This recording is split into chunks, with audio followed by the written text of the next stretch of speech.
Fight!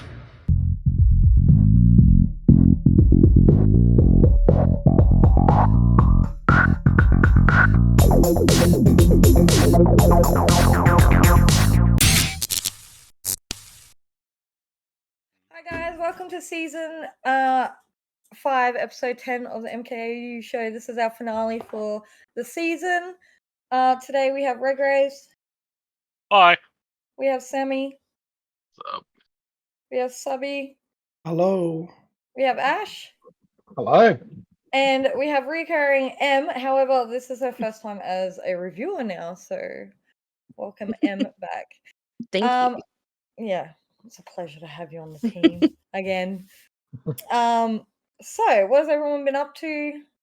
Any recaps of your year so far, Redgraves? No major recaps. Yesterday, myself and Subby did go out retro game hunting, like we do every few months. Because our usual guy, Eddie, he's now got a second store over in Red Bank Plains Plaza, so we went to both stores. Oh, no. I picked up the original Time Crisis with how the much gun was and that? everything. 120. Oh, yeah, that's nice. But saw probably the most expensive thing Eddie has in his store. A sealed copy and graded Silent Hill 3 on PS2. And he had no price tag on it. So he said he doesn't know what he wants for it. Yeah. Redgrave, I think we stood in front of it for 45 minutes wait for Redgrave because he was Eddie so was close like to buying it. Eddie was like 800 and it's yours. He's like, I prefer it going to a collector instead of somebody that's just going to throw it up on eBay. And goddamn, I almost wasted $800. Oh, so you didn't actually buy it? Not yet. Are you Give thinking it a about few going back? weeks. Not yet. Yep. Oh, are you saving for it? Yep. Oh, Because dear.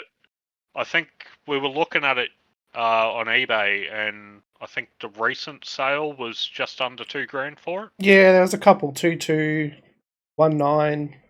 Mm. There wasn't anything cheaper than 1.9 though. Yeah, so instant profit. There you go. A little shout out to Eddie. Gives you some good deals. Exactly. Subby, what'd you pick up? I didn't end up picking up anything. I didn't know what I didn't know what I wanted. I was just looking around really because it's been a while. There's a couple. I did see Double Dragon 2 on the NES. I've always wanted to get 1, 2, and 3, but the box was a little bit scuffed, so I kind of passed on it. Yep. But otherwise, nothing really. There wasn't a lot I kind of wanted. No. Hmm. Haven't been playing anything lately? Me? Not really. Fortnite? Siege? Yeah, you've been hard into Fortnite. I haven't played anything. Yeah, I'm enjoying this season with the sniper rifles, so I've been playing a lot of Fortnite. Yep. What are you What have you shaking been your up head to, for, bro? Sammy? Snipers are bad. Snipers are good. Snipers are so good. I mean, they're pretty boring to watch, I reckon. Yeah, right. I've heard that you were impressed with my sniping skills. Oh, yeah, I did clip a few.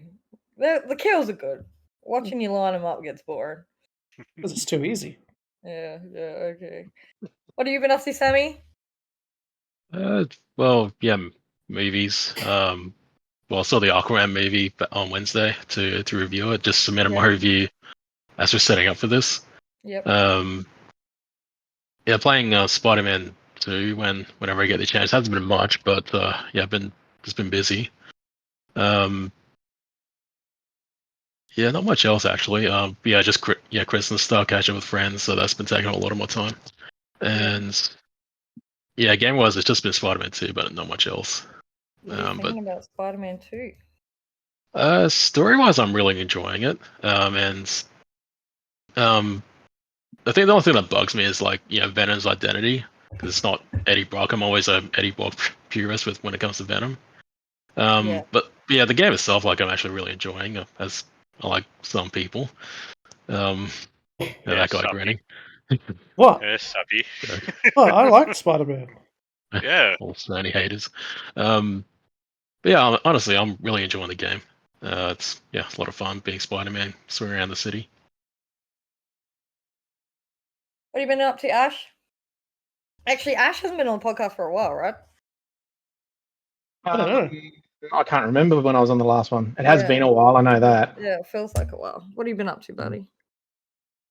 Yeah, just reviewing and all the rest of it, but game wise, I've only been sort of playing some Xbox Game Pass stuff. So Monster Train, Yep. Gods Will Fall. I've been playing many others. I can't remember them all. I go through them so quickly. Yeah, you're a bit of an achievement hunter, eh? Yes, I am. Yeah. What do you think of Gods Will Fall? I'm pretty sure I reviewed that a long time ago. It's definitely interesting. Like once you go and you die, you lose your whole party, eh? Something like that. If you end up with 8 warriors that come with different stats, and they pretty much enter a dungeon solo. And if they fail to clear the dungeon, then you pretty much go back out and try again. But essentially, you've only got 8 tries at it, and if you don't, you can either reload with the last dude that you walk in with, or just start a whole new game. Yeah. Which is pretty much what you have to do. I remember that. Yeah, if you lose all 8, you're pretty much screwed. Yeah. Then you got to start again. I can't believe I remember that. That was like a couple of years ago I reviewed that. Yeah, it's good. I've got lots of games that just sit in my collection that I always endeavour to get to and never do. So, and eventually I get around to playing all these old school games that everyone's played before or talks about. So there's nothing wrong with that. Sometimes going back to old games is great. I went and played. What's that one with Jack Black in it, Subby? What's telling you about on stream? Brutal Legend. Yeah, I've been playing that. That game is sick. I can't believe I ever didn't play it when it first came out. Yeah, I cosplayed as him years ago. Yeah, I still got the guitar somewhere. Well, actually, it's at my friend's house. Yeah, you should do it again. It's sick. Well, I threw the costume out along with most of my cosplays. They're all in the trash somewhere. Yeah, that was before I moved house. Yeah. I've still got the guitar that's at my friend's house just for storage. Before I moved house, I'll get it someday. What have you been up to, Em? Not a lot. Just finished my first review, which hopefully should be on the website soon. And then not much else. I got into Lego Fortnite for a moment, and that put me back into a Minecraft hole. So now I've just been playing modded Minecraft for like 3 days since Christmas. That's so good. That's so funny. I know. I go through like phases with Minecraft. Like I'll just smash it for like a week and then I won't play it for another like 3 years. So I'm in that hole that hole at the moment. So but other than that, not much else. Just on a break from work and just been busy with Christmas stuff. So yeah, Christmas has chewed up a lot of time that I thought I'd be playing games. Yeah, 100%. Family needs and stuff. Anyway, so it brings up a good point that 2023 has had lots of games, and I've got heaps on my to-do list. So it's probably a good segue into our actual games of the year section. So we do have an article on the website if you want to check it out. But we might start with what our favorite indie games of the year were. So who would like to go first? Mine was Bleak Sword DX. Yeah. That game I would have given a 10 to. It was the only game this year I would have given a 10 out of 10 to. The only reason why it didn't, it had a few issues, but most definitely my indie game of the year. Yeah, see, I would say that's a pretty good choice too, because I also did it as well. Because I did it on PC, right? And you did it on console? I did it on the Switch, yeah. Yeah. It's a pretty hard game too. It's like Dark Soulsy but pixelated. Right? Yeah, it's a very sort of simple way of putting it. Yeah. Yeah, like the 8-bit, 16-bit looking game, but it was. Yeah, it's the hard graphics. To explain, hey. It is, yeah. It definitely, it pretty much has your blocks and dodges and things like that you need to sort of get used to your patterns that monsters, attack you with and all the rest of it. And if you fail, you can pretty much redo the stage again to collect your gear that you collect through it. If you do obviously fail, then that gear is gone and you have to either start over by going back to an earlier stage, because each stage has, should I say, each level has various stages in it. So you can either power up or find new gear to take on the boss again. So, so it does have definitely got Souls-like elements. But the graphics most definitely isn't exciting like sort of like your Dark Souls, Dark Fantasy type stuff. It is pretty much pixelated models in a diorama. And I was just about to say it's like a 3D box but with 2D graphics. Yeah, I don't know. So it was really executed quite nicely. So very, very simple, and thoroughly enjoyed it. So I'll leave Em till last for some of these so she can have a bit of a think, because she didn't actually contribute to the article that much. Because she's very fresh. She's only done one review for us, and we've done a whole year's worth. So, Red Grace, what was your indie game of the year? Indie game of the year has got to be Lethal Company. Yep.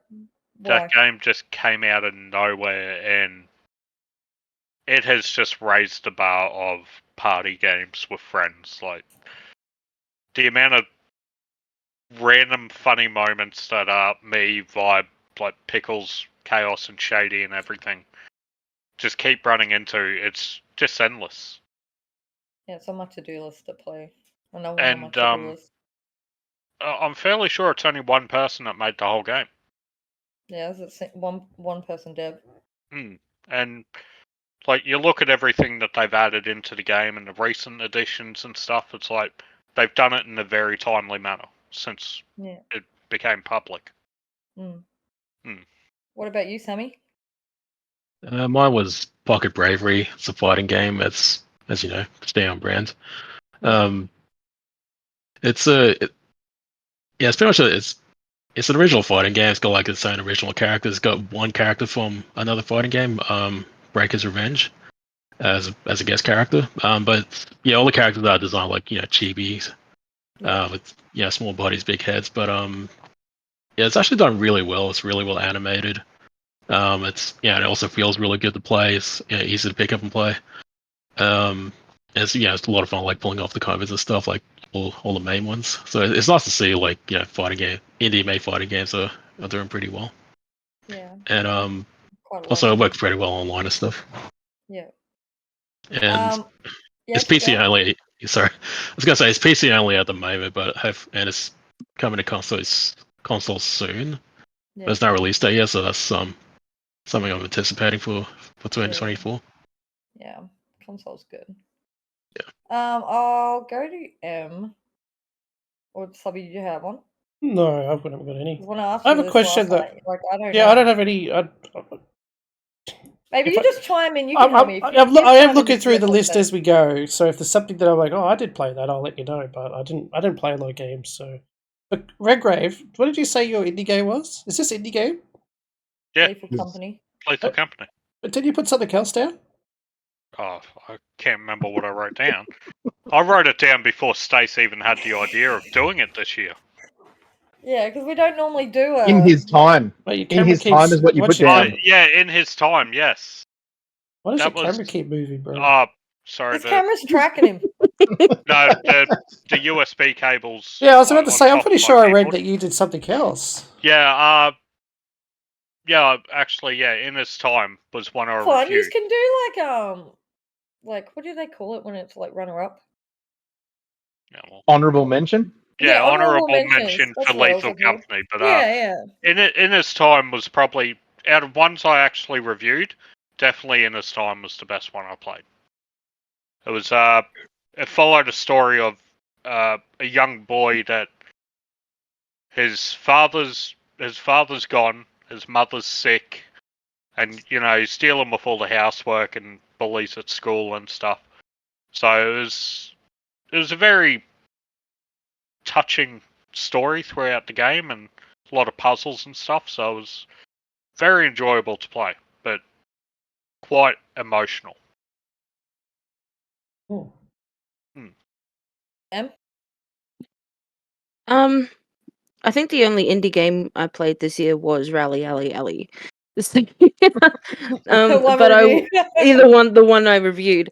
But I would have liked to have tried the new Risk of Rain, because the first one's really fun. But Yeah. I think I might give that a shot before I go back to work. Risk of Rain returns. Yeah. A lot of I didn't play. I'm like Subby. A lot of games I didn't play this year, but there's a lot of games I've watched. So I based most of my picks off what I've watched and what I've enjoyed.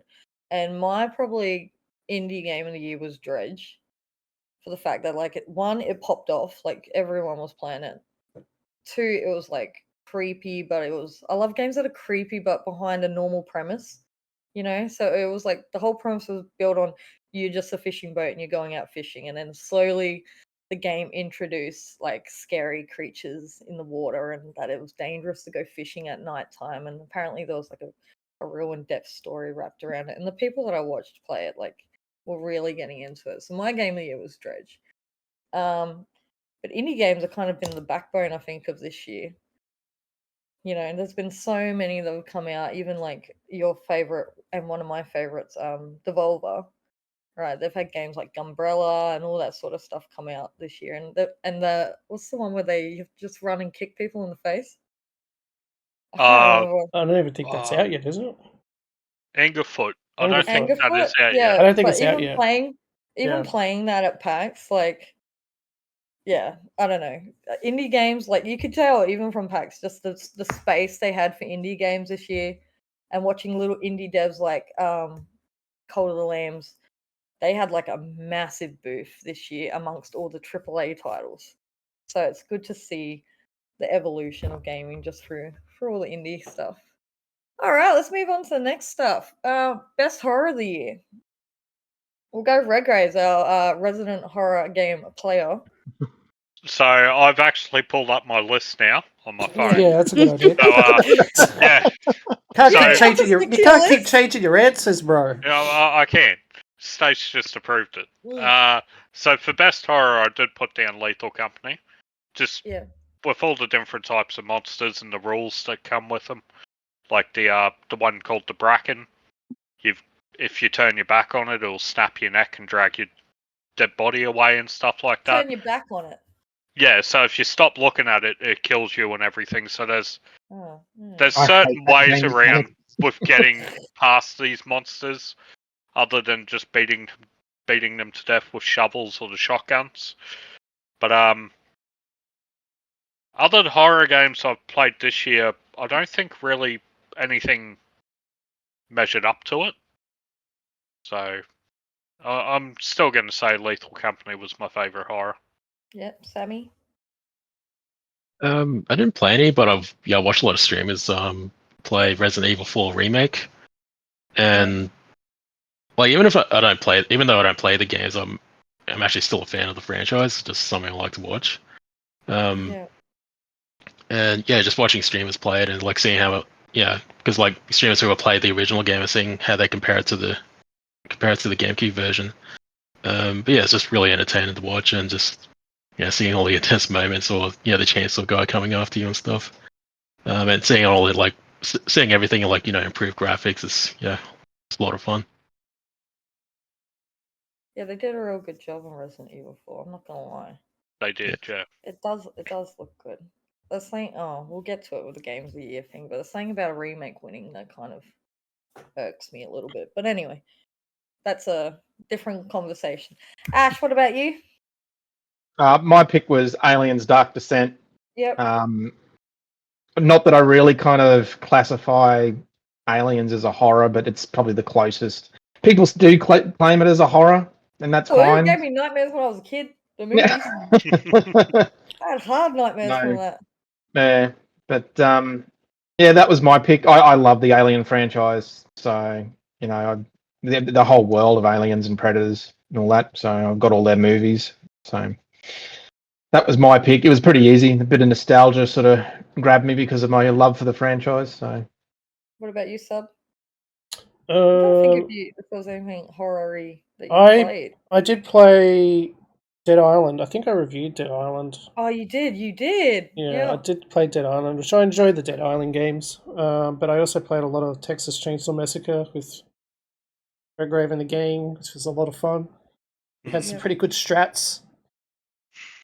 Yeah, on that topic, my game of the year for horror was Texas Chainsaw. Yeah, it was good. It was a little disappointing now when we tried to play. People just kept backing out because they don't want to play the new stuff. But yeah, they didn't want to play the new map versus the new killer. So it was always hard. It's a bit hard to find a game, but sad to see those audiences already kind of died in the ass. I don't think the game's died in the ass. I just don't think people like the new map. I guess so. If it comes up, they back out.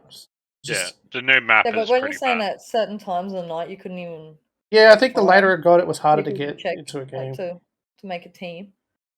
Yeah, but I'd say Texas Chainsaw Massacre over Dead Island, even though I do enjoy Dead Island.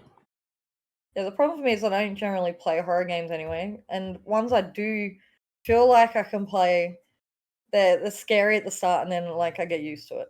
You know, like Hunt at Showdown was terrifying for me when I first started playing it, and then I became immune to it. And Texas Chainsaw Massacre was the same. Like I was so horrified the first couple of times when we played, and you'd hear like the chainsaw rev up in the distance, and I was like, oh my god! And I was like in the grass, and it felt like I was actually there, like fully scared. But then eventually, I became immune to that too. So you're a frog in the pot frog in the pot gamer. Yeah, Turn the heat up slowly on you, you'll be fine. Yeah, basically. I was even like that kind of when we were playing Resident Evil 8 Halo. Oh yeah. Where I had the baby thing. I think okay, that's why that game was good, because it lulled me into a false sense of security, and then it had that baby scene, and bruh, you couldn't get me out of that level quick enough. Yeah, but if I wasn't guiding you through that whole game, you wouldn't have finished it. Yeah, probably right. What about you, Em? I don't know. Are you into horror games?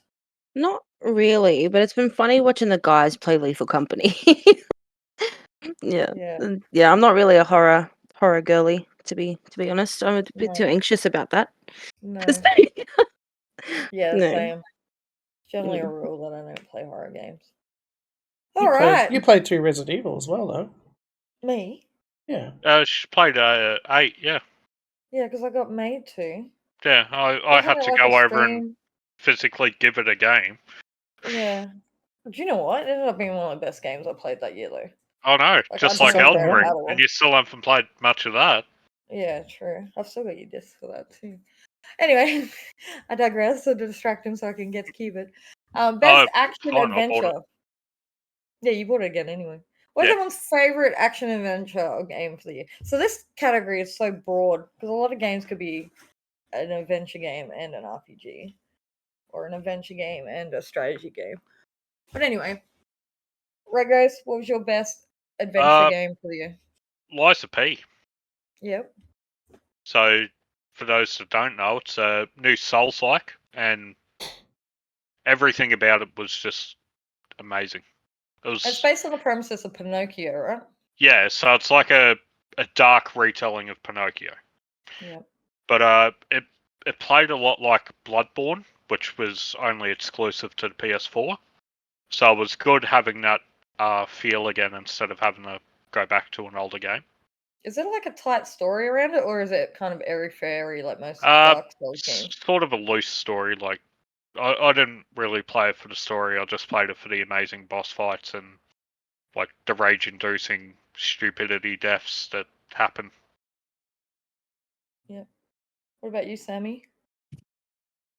Mine was Legend of Zelda: Tears of the Kingdom. Yeah. I picked it for best action adventure because story-wise it didn't satisfy me as a fan because I felt disconnected from Breath of the Wild because it doesn't explain like why certain things are missing, why certain things changed, and like there's some continuation, but like feel like it just feels very disconnected. But despite that, like I had so much fun with the actual game itself, like just fighting enemies, exploring, going to all the dungeons and stuff, and just trying to get to places, and like that part was a lot of fun. It's just so much excitement, just so much adrenaline, and just trying to like figure out the best tactic to get around these large enemies or take them down, and it's a lot harder than the previous game. I'm glad you explained that because I often wondered why Breath of the Wild was so acclaimed and everyone said it was a perfect game, and then it felt like Tears of the Kingdom was kind of pushed aside this year at the Game Awards. Yeah, it's So you feel there's a before disconnect? Sorry. So you feel there's like a disconnect between the two games? Yeah, or story wise, yes, but as a game that you play, like it's awesome. My only issue was just the story, like sort of, doesn't feel connected to the previous game. Just sort of left some things out. Like it's something that could be explained within 5 seconds. Like, this happened, and then to move on. But it was, you just left wondering the whole time, like, well, what happened to the Sheikah technology and stuff. So, and a lot of Zelda fans are really upset about that. But everything else it had, it was a lot of fun. Yeah, but still, wasn't this the first time though that they've actually done like a sequel to a Zelda game though? They've done it in the past, like only select games here and there. I don't know which ones exactly. But this one, Majora's Mask was a sequel to Ocarina of Time. Okay. Yeah, that one. And I think there was some others, but yeah, most of them are like standalone games. Kind of like the James Bond movies are standalone movies, Tomb Raider. So they kind of like stand out as their own, not instead of being direct sequels. So, but because this one was a sequel to Breath of the Wild, it's you kind of expect it to have some continuation with certain story elements. Especially when the game was so acclaimed. Yeah. But yeah, Breath of the Wild had an amazing story, and then you sort of felt abandoned by the second game. So that makes me sad. Well, at least it was still good enough for you to be your like favorite adventure game. Yeah, and it's the way you battle enemies, like some enemies that kind of combine this time. We got certain giant rock monsters, and there's like enemies standing on top of them, and it just changes how you approach things. It's just trying to find the best tactic possible. Yep. And it's kind of funny to see like how people do it online and just sort of not break the game, but just find that the cheapest tactic to take down the enemies. Yeah. And the all channel's a lot of fun. What about you, Ash? There's lots of action adventure games that came out this year. Absolutely. That would have definitely gotten my vote. I just haven't played them or watched anyone play them because I want to experience themselves. So things like Liza P, which I would be like full on 100% into. Yeah. I haven't played it. I watched a little bit, when Mr. Vibe was, streaming it, but certainly wasn't paying attention to it per se. But you're just like me. I'm there, but I'm not there mentally. Yeah, but things like Spider-Man 2, Jedi Fall, was it Survivor? I think was the other one. There's a whole thing there's heaps of them I can't think of, but I mean, for ones that I actually have played, the one that I gave it to was Frontiers of Pandora. Yours was actually one of the ones I was most interested in because a lot of us kind of had similar types of games, and yours to me was a bit of an outlier. So, look, and I probably would have been similar to everyone else, but like I said, I actually haven't given sort of the time to those sort of games. So the game I have given time to was Frontiers of Pandora. The action sort of role play, being able to actually be a Na'vi, it actually really sort of focuses on that. You can actually, get sort of like really involved into the culture sort of thing, go up against the RDA and, protect Pandora. It was really, it was very much an embodiment of adventure. The RDA pretty much have you trapped, in their facility, wanting to use you to benefit themselves to get the unobtainium. And so when you're finally sort of rescued from them and released upon Pandora, it is just a whole new experience for yourself. And to be a player, experiencing Pandora like that, it was most definitely adventurous.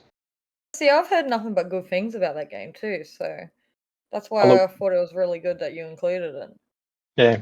Ultimately, it's actually really good for Ubisoft too. They really needed a win, and this to me is a win for them. I've been sort of quite disappointed in their performance for quite a few years now, but it's good to see that they've started to, take a step in the right direction.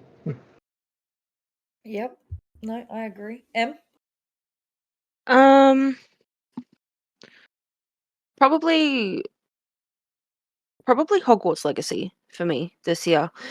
Massive Harry Potter fan growing up, and I played all the old PS2 games, and it was just so refreshing to have such like a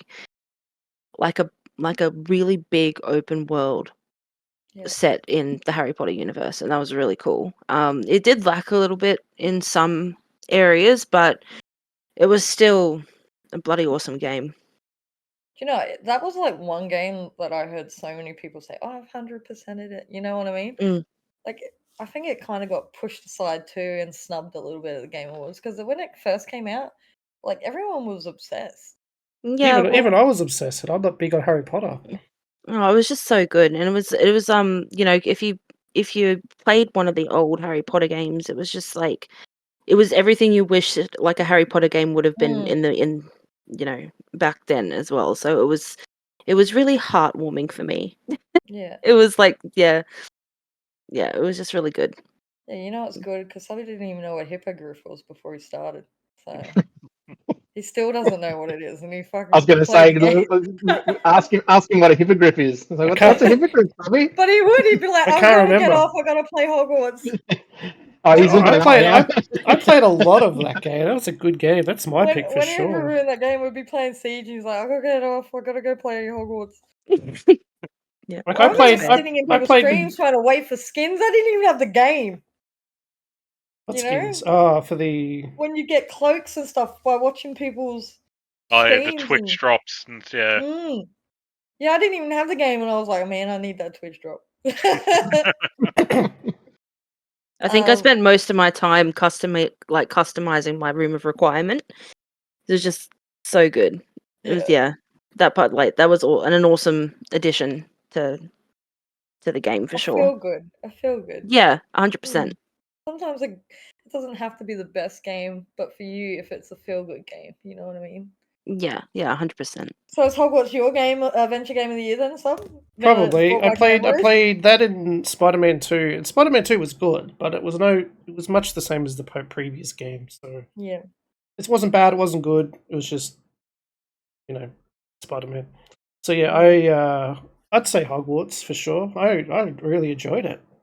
I'd probably even go back and keep finishing my story. Yeah. I got stuck into so many side quests by the time I thought I should probably do the story. I was so OP that everyone would just go down with one swing of my wand. That's pretty funny. Just like in real life. That's right. But also an honourable mention for action adventure for me. Yeah. Me and Subby were talking about this yesterday. Wild Hearts. Oh yeah. I completely forgot that even came out this year. I thought that was last year's game until I actually Googled it the other day. That was such a good game. I put so many hours into that game. Sadly, there are heaps of games that go a little bit. It was a good co-op too. I enjoyed it, but only in co-op because I'm trash at those sorts of boss fighting games. It's on Game Pass, so we can co-op again. I think I own it. Yeah, you've played quite a few games that probably could have gone in this category, Redgraves, this year. Mine was Marvel's Spider-Man 2. I didn't play a lot. I did play a tiny bit. I didn't play a lot of it. But just the introductory sequence alone got me hooked. They're pretty good at their storytelling. Even though the gameplay I heard was pretty what do you call it? Repetitive. For me, it was all about the storytelling. So that won me over. All right, best shooters of the year. Redgraves, go. Well, there's only one real standout winner this year. Call of Duty. Oh, boo. Since I got back from holiday, I've not been able to put Call of Duty down. Why is that, Red? I don't know, it's just so good. I'm loving everything about it. Enjoyed the multiplayer, whereas the last one I hated the multiplayer. All I did was play DMZ. But this one I'm playing the multiplayer, I'm playing zombies. I finished the campaign just the other night because I had no internet. And the campaign was good. I enjoyed the story direction that it was going for. Sure, it was a bit short. A lot of people were complaining about the campaign being... How long was the campaign? Probably took me about 6 hours. But isn't that normal for a COD campaign, I thought? I thought 5 hours, 6 hours was normal. Yeah, and that was on veteran and me going around checking everything because the campaign now, instead of it just being go from point A to B, it's little Open sections world, right? it's little sections of the Warzone map, and you can go whichever way you want. So you play the story how you want. So there's little hidden guns, gun unlocks and stuff you can find throughout the campaign. So I spent all my time just burning through that the other night, and I enjoyed it. Funny this year. Most previous years when we've done this, a lot of the shooter, everyone was kind of the same. Nearly everyone has a different answer this year for their favorite shooter. So I didn't think of like a solid shooter, like say Apex or Call of Duty, or like there wasn't like a lot of like A few people said COD. franchise ones. No, only Hmm. 2. Normally we'd have like 5 or 6 of the same for a shooter. This year, like nearly everyone's saying different. I don't know. I just don't think there was a lot of franchisey stuff this year, which was probably good because I find that most categories we've all got different stuff. Sammy, what was your shooter of the year? Mine was Armored Core 6. Mm-hmm. I don't play many shooters, but I haven't actually even played this one. But this one, when I saw the first trailer for it, it just caught my attention immediately, just with the graphics and just how big everything looks. Like not just the mechs, but just the whole world. Yeah. And occasionally I'll watch some streams or just gameplay footage of it, and just it looks like something I really want to try.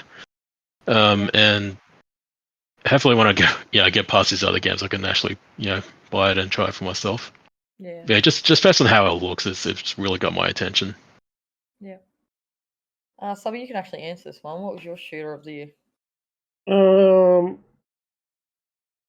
I mean, Call of Duty. Don't say it. Call of Duty was good. I do agree with Redgrave. I've played a lot. No, I'm not going to say it though. I'm not going to say it though. I'm going to go Farquaad's pick and say RoboCop. Oh no! Yeah, good. Because RoboCop is amazing. That game is so good. What did you like about RoboCop? What don't you? What should you? It has RoboCop. Too, hey? It is RoboCop. It's RoboCop. That's all I need to say. It's RoboCop. You shoot people in the balls and you throw them out the windows. RoboCop. It's such a good game. I was very surprised. If even later on, I'm going to bring it up again, but very surprised. We need to get that for a short. That video. Shoot people in the balls and you throw them out the windows. RoboCop. That RoboCop. I enjoyed COD and I still play multiplayer all the time. I've been really enjoying the multiplayer, but I'm going to have to go Farquaad's for RoboCop on this one for sure. Oh well, this must be the year for movie shooters because Ash, what's your shooter of the year? Oh, shooter of the year was Starship Troopers 7th Edition. Yeah, see, I agree with that too. That was a good game. I played a little bit of that. Yeah, that was fun. It was a lot of fun, and that's the thing. Like, I'm not very sort of competitive. Sort of things like Rainbow Six Siege and COD, I wouldn't get for myself. I'd only get that to like hang out with you guys. Where, Extermination. I've played that several times with just on my own, teaming up with randoms and all the rest of it, just to kill bugs. It's just so much fun. So. If you like Starship Troopers, you'll like Starship Troopers Extermination. It just it embodies just being a monkey going to town on some bugs. Yeah, that's another movie that gave me nightmares as a kid. The brain Starship one. Troopers. No, yeah, that one. That's another movie that. If you want more nightmares, go watch the second and third movie, particularly the third one. It's so awful. Oh yeah, they are so bad. Well, awful in deaths or just awfully made? The movie just is awfully made. Okay, maybe I'm scarred for life when I was like, oh, Starship Troopers 2! Went and saw it and went, that was terrible. And then Starship Troopers 3 came out and went, oh, Starship Troopers 3. I watched it and I wish I hadn't.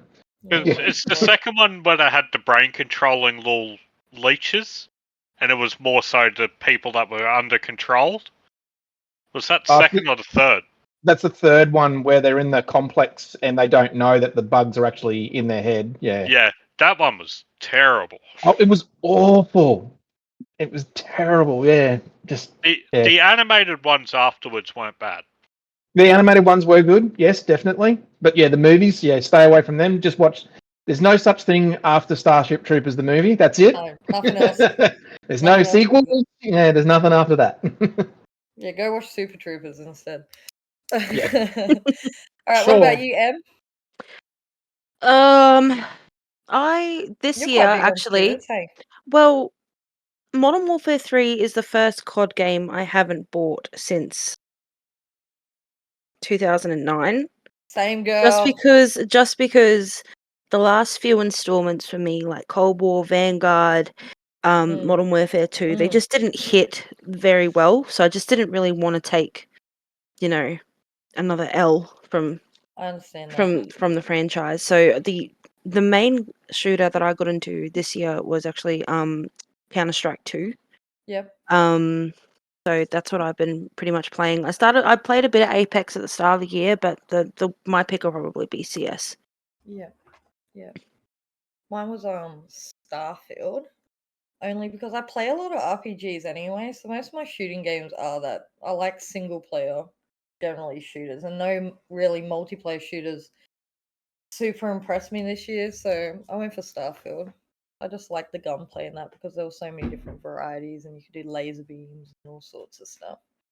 Even though I'll acknowledge like it's not the best Bethesda game, but for me it was a real fun shooter. Maybe if Alright. Extra Flight came out, we'd all have the same pick. Yeah, exactly. I've got a bone to pick with that later. Speaking of multiplayer, though, even though I did have single players, and funny enough, a lot of the games we did pick were single player ones for shooters anyway. But moving on to what are some of the best multiplayer games that we played this year? Red. Well, mine was the same. Oh, yours was the same? Mine was Oh, the yeah. same. Yeah, Starship yours Troopers. was- Because I don't play a lot of multiplayer games. No. Hmm. You're a lone wolf, hey. Yeah. in his wolf pack of one. Well, maybe if I had some decent friends. Maybe people play my games. What about you, Red? Well, I've just gotten a new graphics card, so I can start playing Starship Troopers again with you. Oh, nice. But Is it on console? no, it's PC. PC. So, but for multiplayer, I put down Texas Chainsaw. Yeah. More so just because how the developers handled the PC hacking issue. Mm-hmm. They were quick to address it. They were quick to remove PC from the crossplay pooling, and then they were giving constant updates of how it was going with their brand new anti-cheat system, implementing it all back in, and then they slowly let PC players back into the console matchmaking. Yeah. Because the hacking got really out of control, especially when the game just came out. Like you had survivors teleporting from the basement straight to exits, or they were invisible the whole time, so you couldn't actually stop them. Or the killer's having a level 5 grandpa right as the game starts, so you can't hide. You're always constantly pinged. So I'm glad that they actually did that, and I don't think any other game I played this year had that form of maintenance to the multiplayer matchmaking. Yeah, So that's why I decided to put that down for the game. That's a fair reason for the specific multiplayer side behind it. Hmm. What about you, Sammy? Moving out too? Well, no, that was back in March. Yeah.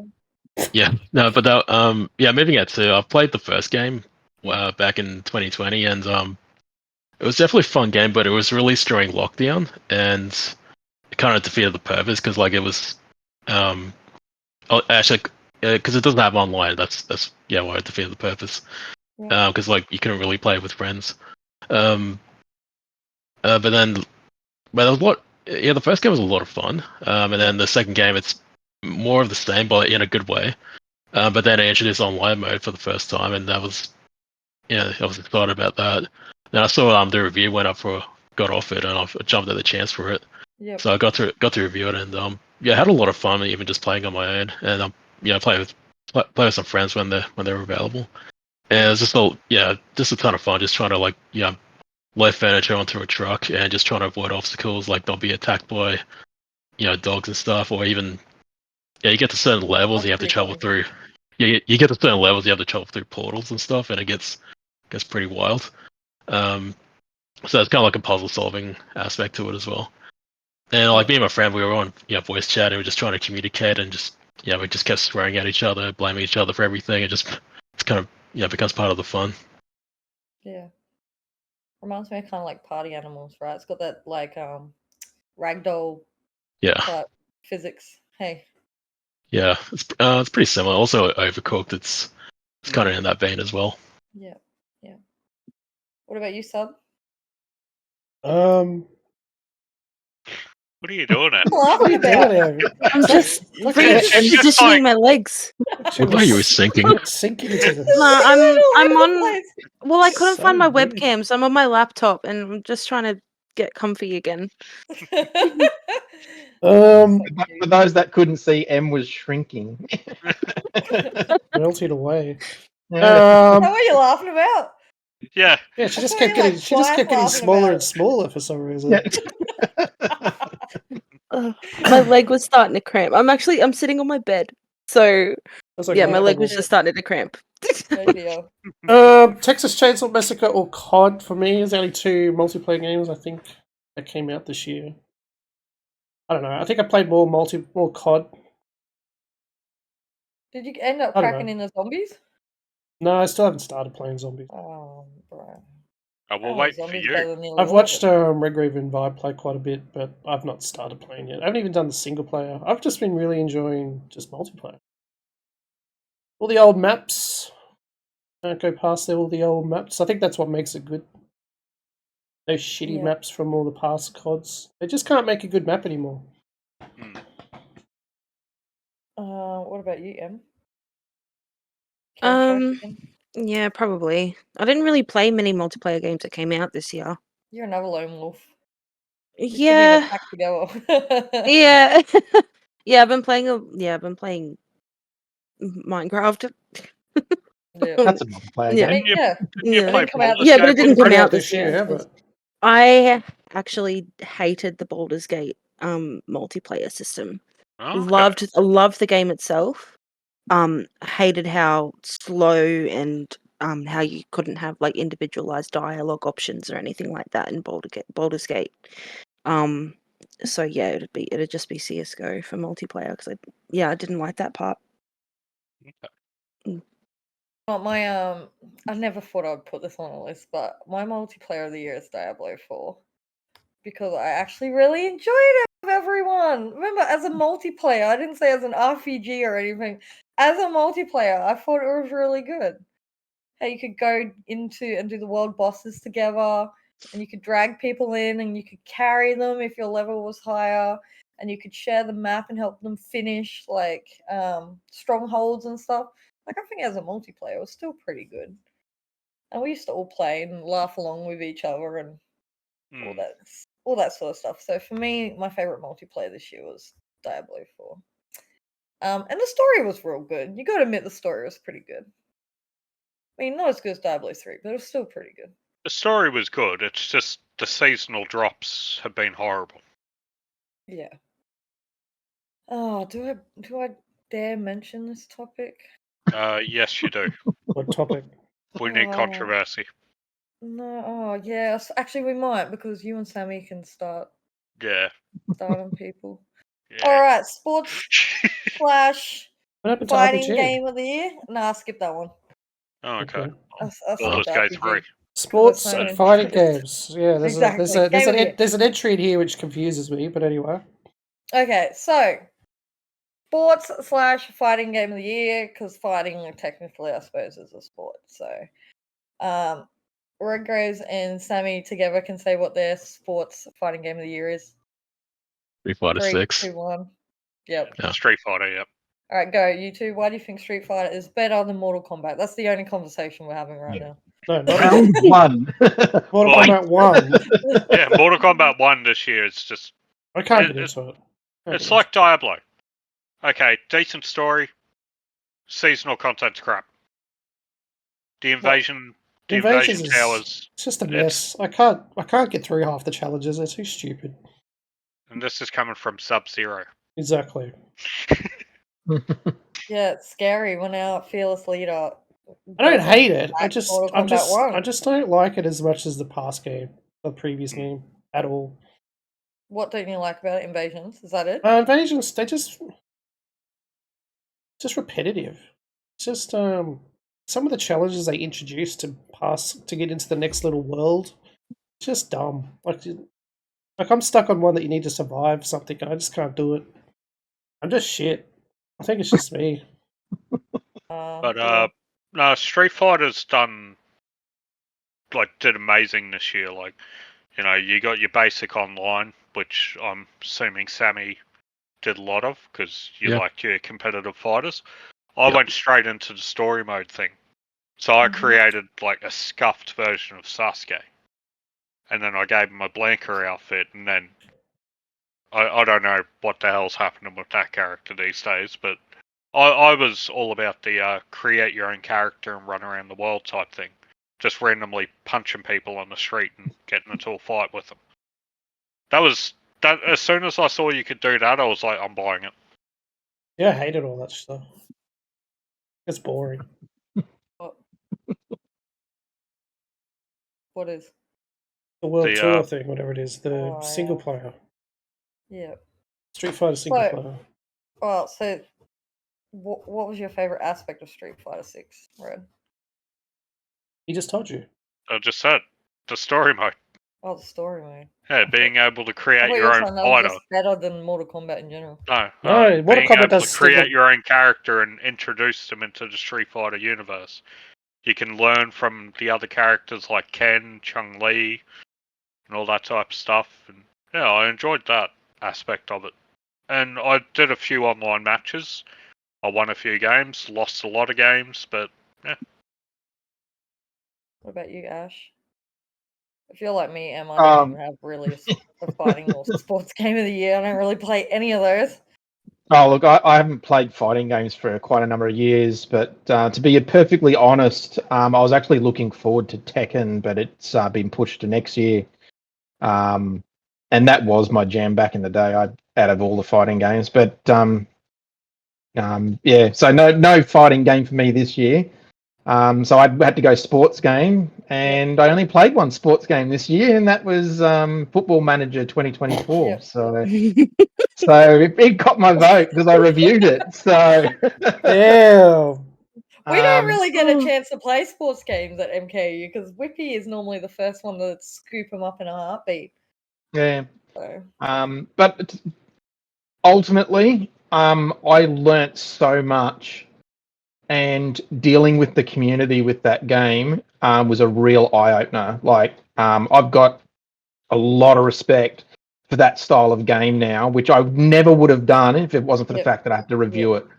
It was interesting reading, I think it was basketball one that Whippy did, which was a manager one just recently, and I read his review on that. And he didn't give it a glowing review at all. It would have been quite interesting to compare, playing that one against Football Manager, because Football Manager's been around for decades now. Yeah. So the community's very rusted on. And yeah, just the time and effort that they put into making that game what it is, and just how awesome the community is. Yeah, that alone for me was my sports game of the year is just what I learned, and just how friendly the community was to me for being an absolutely new player, like never ever playing this type of game like before. Could you talk to opposing teams? No, so pretty much you pick a team and you manage it, and then it goes into like a simulation against sort of other teams that are sort of pretty much the computer sort of generates sort of thing. But I mean, like I was talking to some people that were like in different countries giving teams to other people, telling them giving them a challenge, like saying, you need to make this team win in the season sort of thing. So, people grooming, up and coming sort of stars for no name countries. It's just the amount of information in the game itself and how you can actually sort of make it so to be what you want to enjoy in the game. Like, if you, for instance, hated doing sort of interviews as the manager for your team, you can just delegate it to someone else. You're the manager. So you can actually really craft the experience to what you find fun, actually being a manager in sort of the game. So yeah. Em, are you okay with me skipping us for this? Well, I did have one. Yeah. So I was also really looking forward to Tekken.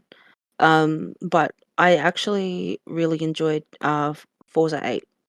Oh yeah. It was good. Nice. Because I actually really like car and racing games. I'm a massive Need for Speed junkie. Yeah. But yeah, Forza was good. Yeah, I didn't get into Forza this year. I'm normally into car racing ones too, but yeah. Never got round to Forza. That's a good answer. Nice. I think Whippy said Forza too.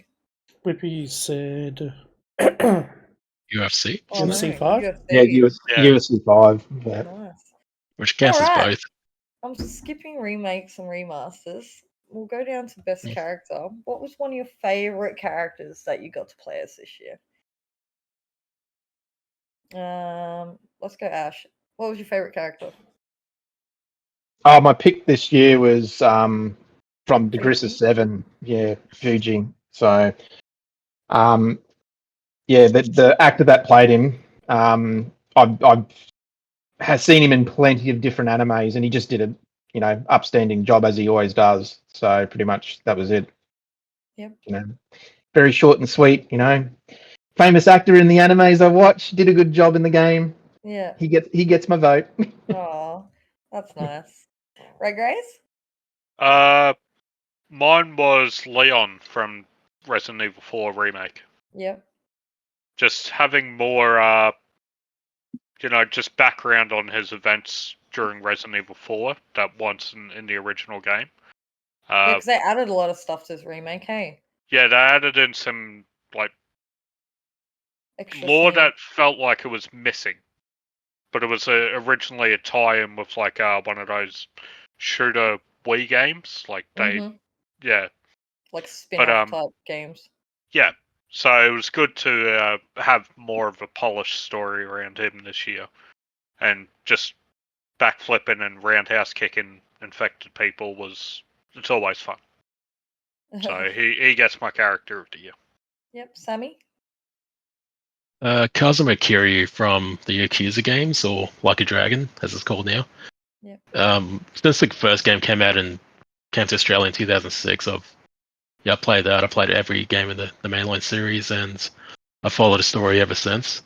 Like, not just him, but also like characters like Haruka Majima, and a lot of the others. And it's always interesting to see like how his story. He just keeps evolving each game, even though overall he's mostly the same. But it's cool to see like how just keep reinventing it, and you feel like what could they possibly do with the next game, like story wise, and they would just always seem to find ways to just continue the story and always just find something new.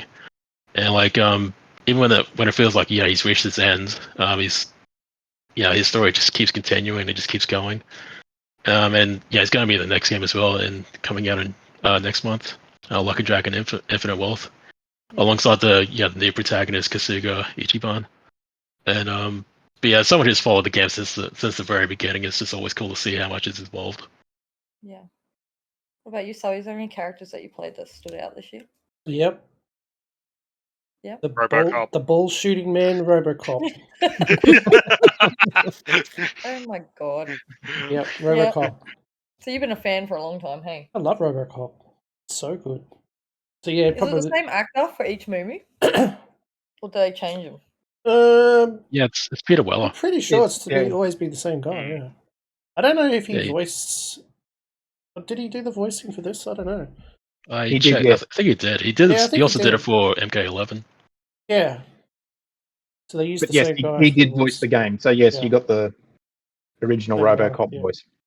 Cool, I can clearly picture him in the first movie, but I can't picture the other movies. I think they got a lot of. Didn't they get a couple of the actors to do in the game voice the game? Didn't they? I believe they did. Yeah, no, it was good. RoboCop, Alex Was Murphy. any memorable like moments? You know games. You know in the COD games where you can like breach a door and it goes into slow mo. Yeah. That stuff's in RoboCop. So you got slow mo nut shots. That's good. The slow mo sections are good. The whole game's really good. You got an issue with that sort of stuff, eh? Because I don't want you to like Sniper Elite Sniper so much Elite. as well. Yes. He was obsessed with getting Hitler in the They do nuts need as to. well. They do need to do some An more Sniper achievement Elite for that. content. There is an achievement. Yeah, there was, It took me a while to get it, but I got it. Yeah. It's very hard to find that one ball. I can tell you Yeah. that right now. That's hilarious. He was doing it on stream for ages. Yep, took me a while to find it, but I got it. I think Redgrave helped me with a bit of a cheat. Bit of a way to save the save point. The save point No, bit. you helped me with that. Oh, okay. I can't remember. I remember we came up with a way to save it right before we found him, so we could always try and get the shot. Anyway, it doesn't matter. RoboCop. Off on a tangent. Alex Murphy. What about you? RoboCop. What about you? You got any memorable characters that you played with this year? Yeah, I reckon my favorite this year was Karlak from Baldur's Gate. Just a tiefling with an engine of a heart, with a British accent, just carrying my ass through every single boss fight. Like Karlak, Baldur's Gate. I love her. Karlak. I would die for her. Yeah. My favorite character this year was Solomon Reed from Cyberpunk. I think anything Idris Elba touches is gold. Like he is such a charismatic person, and to have a character that looks like him, sounds like him, but is like an undercover spy in this like futuristic world. It was just amazing. He was so good.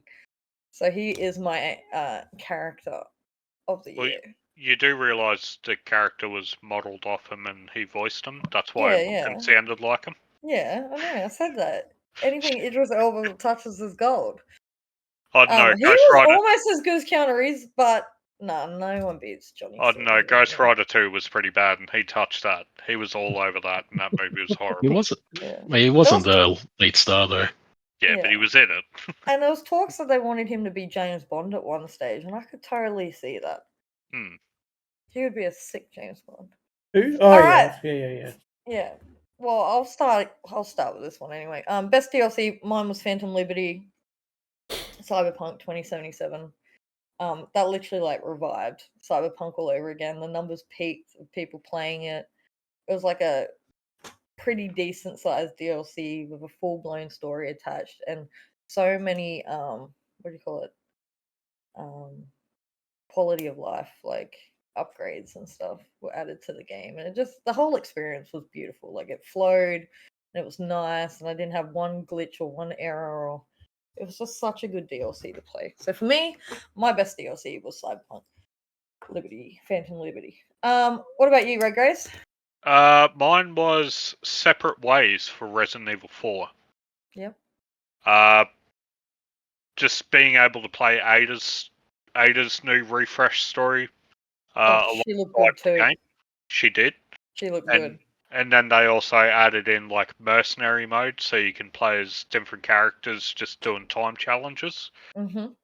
One of the characters that they added in was Albert Wesker. And thankfully they kept him like still infected, so he was able to do like all the dashing around and just like punching them and sending them flying with the infected power and stuff. So it was good. I enjoyed it. Yeah, 7 minutes. That's all we needed. 7 minutes. What about you, Sammy? Yeah, it was on Sonic Frontiers. There's one called The Final Horizon. It's actually a free DLC. Mm-hmm. Like in the original game, the ending it was a real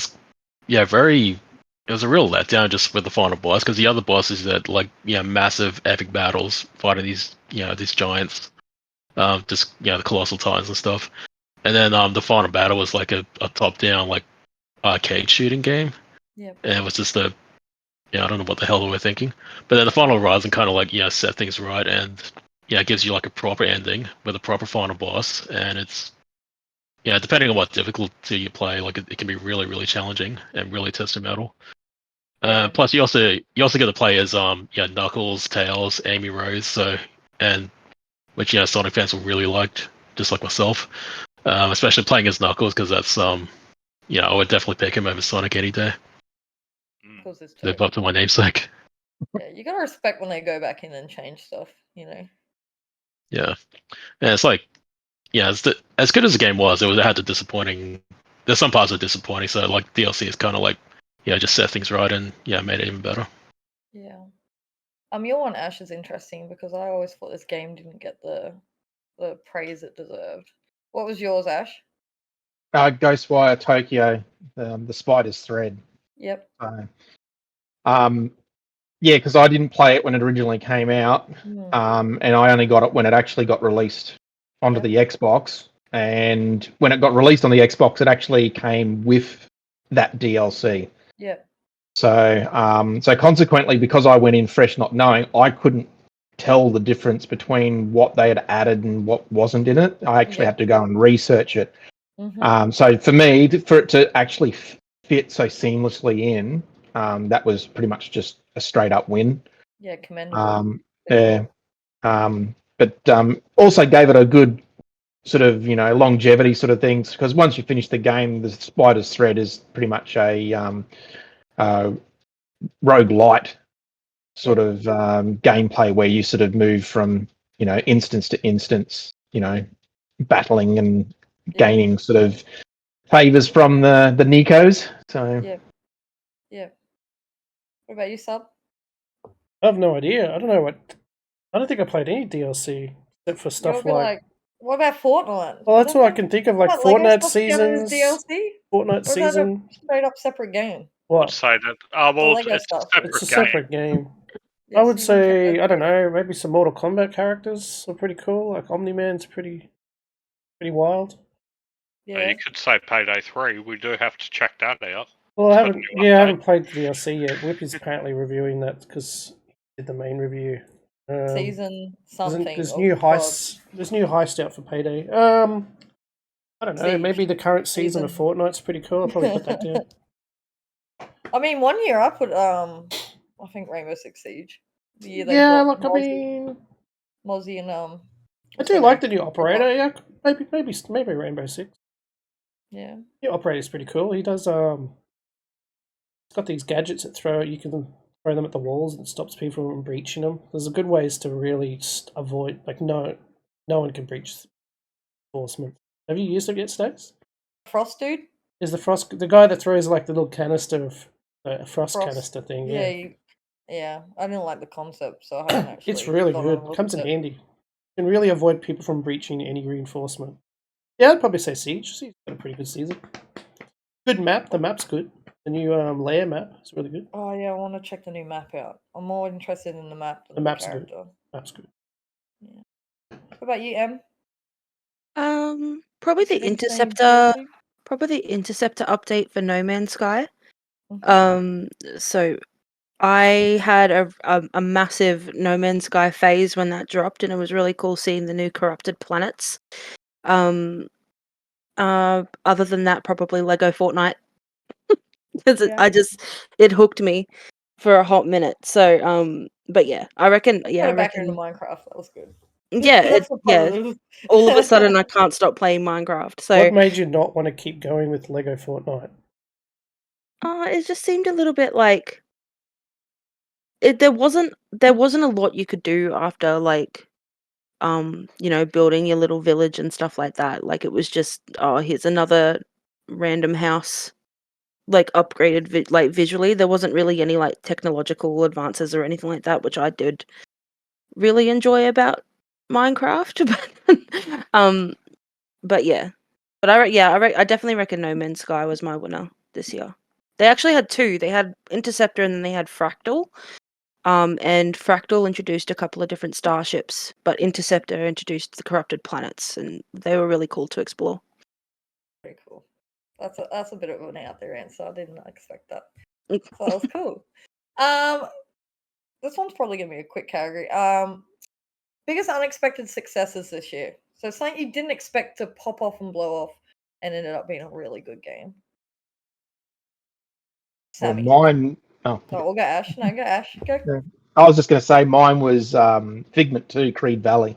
Yeah. I didn't even know the game existed. I saw it on Game Pass and went, oh, I can get the achievements in that. So that's pretty much what I went in to do, was get the achievements. And I was very surprised at actually how well the story was and how they incorporated sound into the game. And that it was just, and I'm not one that's really sort of big on music and sound. I typically find that it gets repetitive very quickly for me, and I end up turning that sort of stuff off.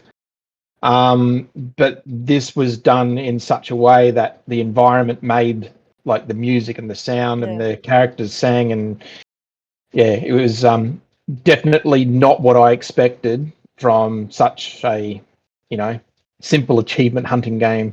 Yeah, like a pleasant surprise. I love when games are pleasant surprises. Like you download them on a whim. Yep. And then you get in there and you're like, damn, this is actually really good. Yeah. So just the soundscape and the story itself, surprised me thoroughly. Yeah. What about you, Red Grace? The new Call of Duty zombie mode. Yep. Because at first I was a bit hesitant on it. When I heard it was like DMZ, I was like, okay, well, that will be interesting because I enjoy DMZ. But I also enjoyed the classic round-based of zombies. It was like the last COD that you actually really played with us. All we did was zombies, and we played that for hours on end. That was fun. Yeah. So I enjoy the old school style of zombies, but the new one that they've done so far with it being open world, multiple other players and stuff like that, and the tier system with how the islands work and everything, I'm pleasantly surprised with it. Like, I'm always finding something new when I go in there. See, I would only download the new COD to play zombies to relive like the good times we had playing zombies on the last COD. But I'm holding out, man, for a Black Ops 2 remaster with all of the COD, like the zombie maps remade. They were like the best ones I ever played in my life. What about you, Sammy? I think some people like this. Robocop. Yeah, because big surprise. My man. My man. I think I actually wasn't aware this game was coming out. Like it got released. I'm like, I had no idea where it came from, and then I looked up footage of it, and it just looks like a really really fun game, and like it's also the stuff that's Sobi suggested, mentioned, and what do I suggest? It's also because the bullshitting. Right between the legs, my man. There's gonna be a highlight reel of just us mentioning bullshitting. That would be a good short, to be fair. Okay. There you go. Viewers at home, how many times have we said nutshot bullshooting? Put a counter in the corner. Let us know in the comments. Well, yeah, it's a real ball breaking moment. But as for the Robocop game, because it's games based on movies that don't have the best track record. A lot of them are just doomed to fail. And because but when I heard about that, I thought like maybe this game won't do well. But then it just it turns out to be really really good and it's sold really well. And it's actually one of the better examples of games based on movies. And it's actually does a franchise a lot of justice, pun intended. Yeah. Well, funny enough, I hadn't even heard of the game until I was editing the games of the year. Like it was such under the radar for me. I don't know what rock I was sleeping under.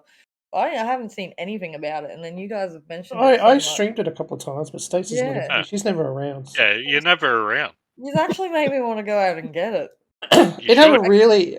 A kid born in the 80s, It's also my unexpected because I played. The same guys did the Terminator Resistance game as well. Have you played that, Sammy? Yeah, I think. And it was okay. It wasn't great, but if you're a Terminator fan, you'll enjoy it. It's just been enhanced. They just released the enhanced version not too long ago. But the Robocop story was really good. Like I got right into the story. So if you like the movies of the stories, you'll enjoy the story alone. You guys put it in so much. I went and googled some of the gameplay. Man, the gunfight, like the gunfighting looks impressive.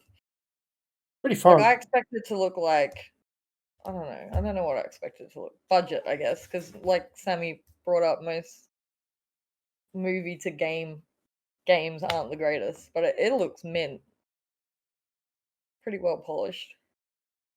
What about you, Em? I'm not really sure. Maybe Baldur's Gate. Like, I knew it was going to be good. Because I really liked playing like Divinity, Original Sin, and stuff like that. So I knew it'd be a good game, but I didn't expect it to blow up as much as it has. Particularly around like the thirst traps around like the characters and stuff like that as well. So yeah, like I knew it'd be good, but I didn't know it'd be that popular. If you know what I mean? Yeah, it was insane when it came out, right? Yeah, 100%. My most unexpected success is, that could be just me being ignorant, but my was Alan Wake 2. I watched Subby play Alan Wake 1 a long, long time ago, and I didn't think anything of this game's announcement, and then it just went crazy. Like, the world went crazy for it, and it was nominated for like nearly everything in every category at the Game Awards, and I didn't expect it to be as big as it ended up being. Has anyone here played Alan Wake 2? I've seen a lot about it. It looks really good. It does. Like, I was like, wow, like I can kind of understand now why it was nominated for so much. But yeah, that was my biggest unexpected success. What is in the trend of being opposite, what is our biggest disappointment of this year? Can I stop you there? Yeah. Ash, what was yours? Oh, did I skip Ash?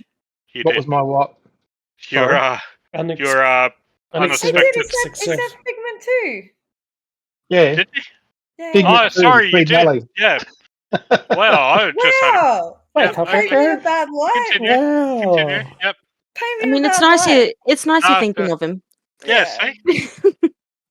Good to know you're I listening, think Rick. I'm doing my I just hosting filled a job space. properly. My Wow. mind was just gone for a second, as opposed to all year. I think it's because Ash went first. Well, you went to give it to Sammy, and I kind of took it. Yeah. Sammy can go first this time. Yeah, Sammy can go first. What was your biggest disappointment, Sammy? What made you really grind your gears this year? Here we go. Where's Brashy? Yeah, mine was Forspoken. When I first heard about it, I was actually kind of looking forward to playing it, and then the more I saw about it with more trailers and stuff, it just kind of lowered my expectations.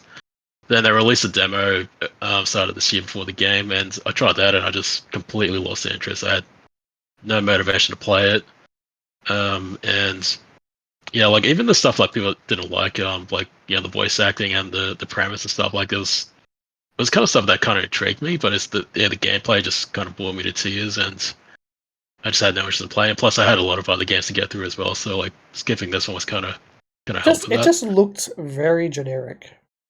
Yeah. It was very empty too, right? Yeah, I only played the demo. I didn't. The demo sort of helped me decide not to buy the game and just skip out entirely. But yeah, from what I played, it just I just didn't have any motivation to want to continue.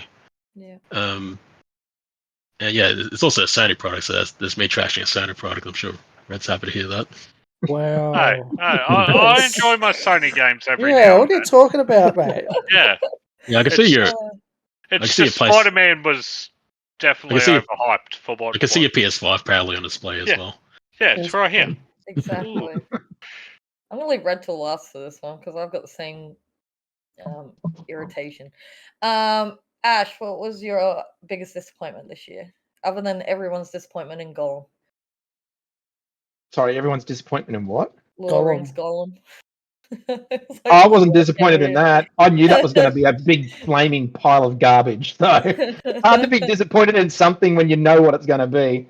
When you already know honestly, I was actually really disappointed at how many simulators came out this year that were just phoned in. Yeah. Just how terrible some of the simulators were.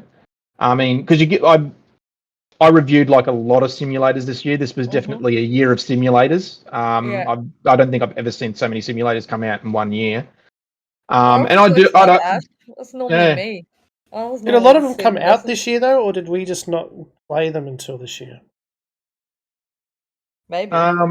Maybe I don't know. It's gonna be a disappointment for this year. Anyway, no, there is a lot though. There is a lot, and but the quality of the simulators that were coming out, they were much more sort of in the average to low quality compared to those that the likes of House Flipper and Power Wash Simulator.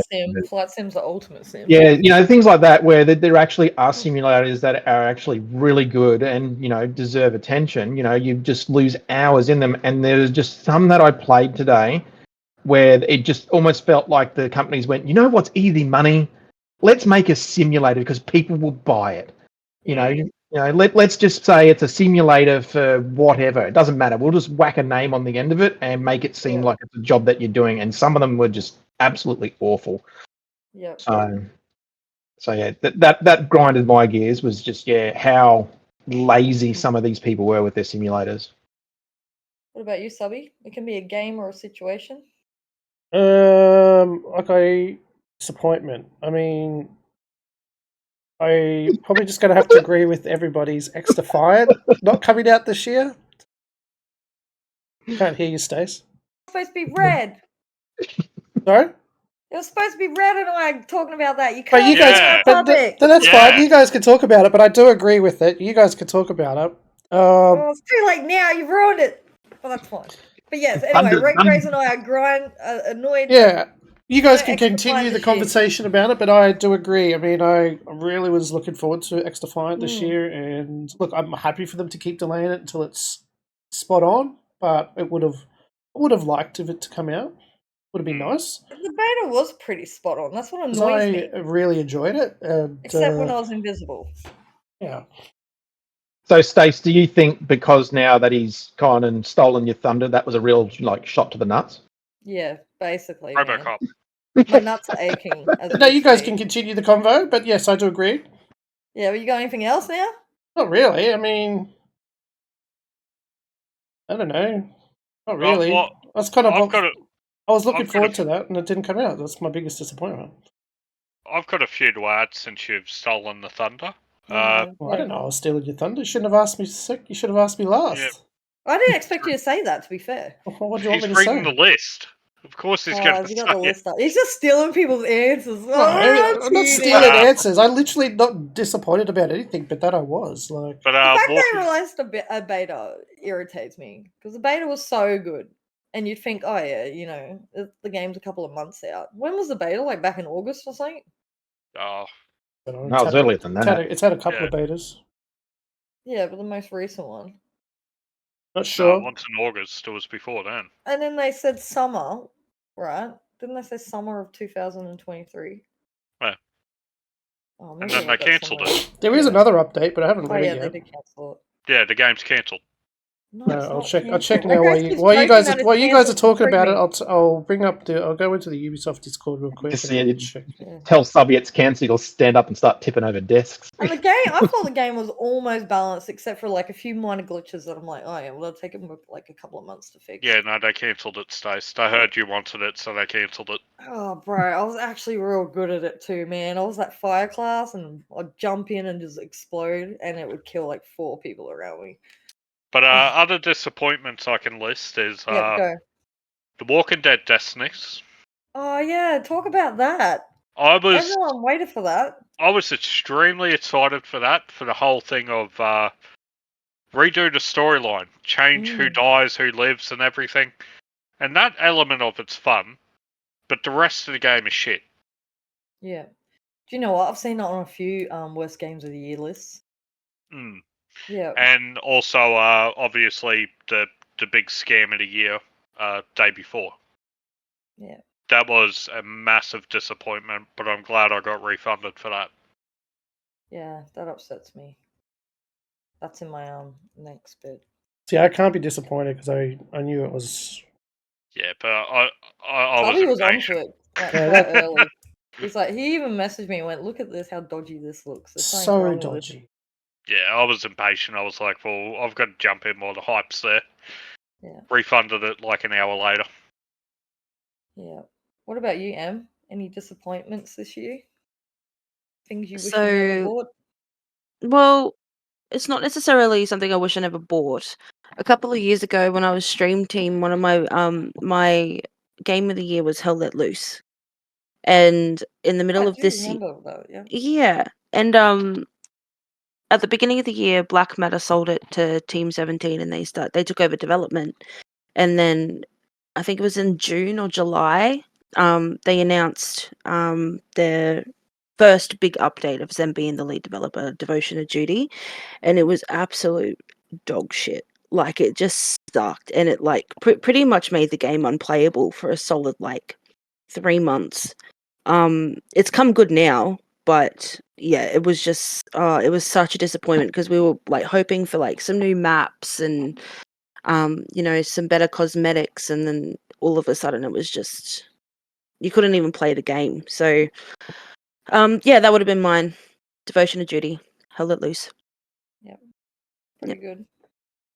Worst move in the industry this year. So what's something as a whole, the gaming industry may have done that you think is questionable? Let's kick it off with. We'll go with Sammy. He's got a Sammy, what did he put? beanie's beanie's bonnet about this. This one made me laugh. You know what? I Okay, could probably somewhat agree with this because Mortal Kombat did the same thing. Yeah, Well, you need to divulge. MK kind of fluctuates, though. No, but Mortal Kombat always does one or the other or Scorpion. both. They never. This is the first time they've ever gone one of the other characters. Well, Yeah, who's the face it's- of Mortal Kombat this year? Liu Kang. Okay. Like, they've never made Liu Kang on the cover of any Mortal Kombat. It's always been Scorpion. It's always been Sub-Zero. It's always been both. This is the first Wasn't time. Raiden on one of them? Oh, he might have been on a cover, but he's never the the the arcade face of this- cabinet. Yeah, maybe he's on a Okay. cabinet or artwork, but it's never Yeah. a face of the Franchise. franchise. I remember the old days. It was just the MK logo on the cover, and then you have to look at the back to see the characters. Anyway, I like Liu Kang and all, but I just think it's I kind of sorry, understand. Sammy. Go Well, explain what your point was. What's the worst thing they did this year? I was gonna say like Liu Kang makes sense because he won Yeah, some of no, the that tournaments makes and sense. stuff. But Yeah. But yeah, like my biggest worst move in the industry. It was making in Street Fighter 6 there's a new character called Luke. He's like it actually said it's a Logan Paul inspired, American male blonde MMA fighter. And yeah. And he's the new like face of Street Fighter, and they're pushing so hard to make him the poster child. Like he's on the cover. When you play the game, he's like a cardboard standee when you're measuring your character's height. He's the first one you meet in story mode. He has to be in every single promotional material, even crossover events. He's actually in the PUBG, the Street Fighter crossover event for PUBG. They're pushing him in your face. Yeah, and they just sort of force it down your throat, and it's just becoming insufferable. And I think it's like he's Logan Paul inspired. He loves this line on the couch eating pizza. He's got that very arrogant very American attitude because they want to appeal to American fans, even though they already have American characters like Guile and Ken that already fit that mold. Endearing. Yeah, and they're trying to get a character like him to replace the bold wandering nomadic warrior with Ryu, and there's a reason he's been the face of Street Fighter since 1987, which is also when I was born, and like it's just not something you can. It's just not something you can do. wait a second, you were born in 97? 87. I was going to say. Yeah. Okay. Yeah. What are you doing, Ed? Get up! I'm sorry. Bye, I'm bye, sorry. Em. This was a Bye. mistake. Wasn't boring. Yeah, just the fact that it's a very overly American character, like really forcing it down your throats and just trying to make him the poster child of Street Fighter is just really upsets fans, and I mean, like, there's a lot of players who do play as him because he's very accessible, which it's also a way of them trying to make him more popular. But it just does not compare to Ryu as the face of Street Fighter. It's just not something a lot of people can accept. Yeah. Because once in all the collector's edition stuff for Street Fighter, like it had him everywhere for it. Like Yep. The edition that came with the figurines was him and the new female that you could Kimberly, probably say they're trying to do with Chun-Li. Yeah, I've actually. Is that? No, Kimberly's actually really cool. Like the other characters are really cool, like Kimberly, Jamie, Marissa, and Monet and stuff. And I've actually got those figures, the statues you mentioned. I put Kimberly up on my shelf. Luke is still in the box. I might donate that to someone or just I thought you were going to put it in trash, yeah. Yeah, actually, my first thought was just to buy it, put Kimberly on display, throw Luke in the trash. But there's a place in there's like a retro toy store in Adelaide somewhere, and you can donate figures and stuff you don't want, and maybe get some money for it. I'm happy to just donate it. I just want it out of my house. I hate Luke that much, just to make it clear. Yeah, bro, I hate him now by default, just from your explanation. So yeah, you did a good job. What about you? Yeah, just actually, no, give more context. Yeah. I'm gonna say Red Grace for last. Ash, what do you think was one of the worst things that happened this year in the gaming years? Oh, look, it was Unity with the game development stuff that they did. So they pretty much turned around and said that they were going to charge the developers for downloading the game as consumers. So yeah, so and then they're also going to do it retroactively. So all these companies that have used the Unity engine to create their game, we're all just going to get stung for money for games that have been released, sort of thing. So and they walked it back, but yeah, the damage was most definitely already done. And consequently, yeah. So the Unity was actually one of the most popular choices for those developing games. So now their choices are have to go elsewhere, sort of thing. So yeah, it was just really bad move for Unity, where they had something that was working and desirable. but instead of like going we're making the money and making business models to make more money, you can't stop a business from making money, that's their job. But to turn around and do what they did by wanting to charge more fees, because they want all of the money, not some of the money. They just being greedy. Yeah, and it just shows what those that are in charge want. So why would you want to deal with a company that could come up with those sort of decisions? Those are tactics. Yeah. So ultimately, that was by far, in my opinion, the worst move, because it's restricting game development. Monopolizing too. Monopolize. What about you, Sub? You can't say too much. No, I don't really know. I mean, there was a lot. I think just the whole day before situation pretty disappointing, even though writing was on the wall the whole time.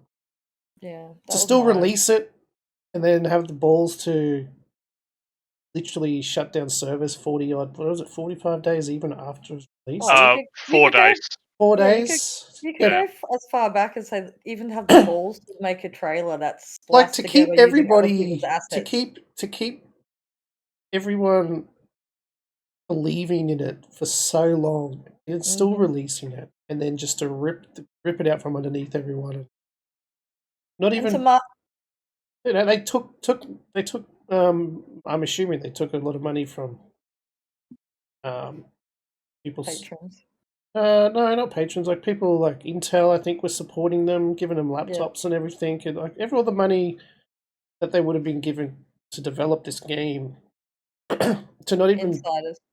To just we don't have the money now to support it. Like this was days after release. Like Why did you even release it if you had literally no intentions to?